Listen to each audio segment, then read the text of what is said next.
भारत देश में रहने वाले सभी लोगों को एक दूसरे की संस्कृति से परिचित कराने के लिए इस पहल को एक अच्छा माध्यम माना जा सकता है। एक भारत श्रेष्ठ भारत की कल्पना हमारे स्वतंत्रता सेनानियों ने की थी, जिन्होंने भारत को जोड़ने के लिए काफ़ी कुर्बानियाँ दी थी। हमारे भारत के कई स्वतंत्रता सेनानी जैसे कि सरदार वल्लभ भाई पटेल, महात्मा गांधी अखंड भारत का निर्माण चाहते थे। वे चाहते थे कि भारत एक हो और सर्वश्रेष्ठ हो। उन्हीं की प्रेरणा को मानकर श्री नरेंद्र मोदी जी द्वारा वल्लभ भाई पटेल की 140वीं जयंती पर एक भारत श्रेष्ठ भारत योजना की घोषणा की गई। एक भारत श्रेष्ठ भारत थीम भारत के सभी राज्यों एवं केंद्र शासित प्रदेशों में रहने वाले विशेष समुदाय के लोग एक दूसरे के साथ बात करके एकता का जश्न मनाएंगे। लोगों द्वारा अपने अपने सांस्कृतिक कार्यक्रमों का प्रदर्शन किया जाएगा, जैसे कि नृत्य, व्यंजन, साहित्य इत्यादि। जब दो लोग आपस में अपनी अपनी संस्कृति का आदान प्रदान करते हैं तो इससे भाईचारा बढ़ता है।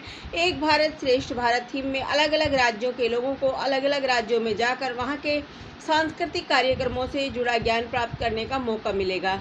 इस कार्यक्रम के माध्यम से लोगों में एकता विकसित होगी और उन्हें इस बात का ज्ञान होगा कि एक देश तभी तरक्की कर सकता है जब उस देश के नागरिक एकजुट हों।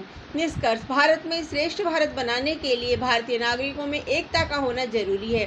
जब तक आम नागरिक अपने आसपास अलग अलग संस्कृति के रहने वाले लोगों की संस्कृति को नहीं समझेंगे, तब तक आपस में एकता विकसित नहीं हो पाएगी। सभी लोगों को एक दूसरे के धर्म को समझकर उनके सांस्कृतिक कार्यक्रमों को बढ़ावा देना होगा ताकि भाईचारे का संबंध बेहतर हो।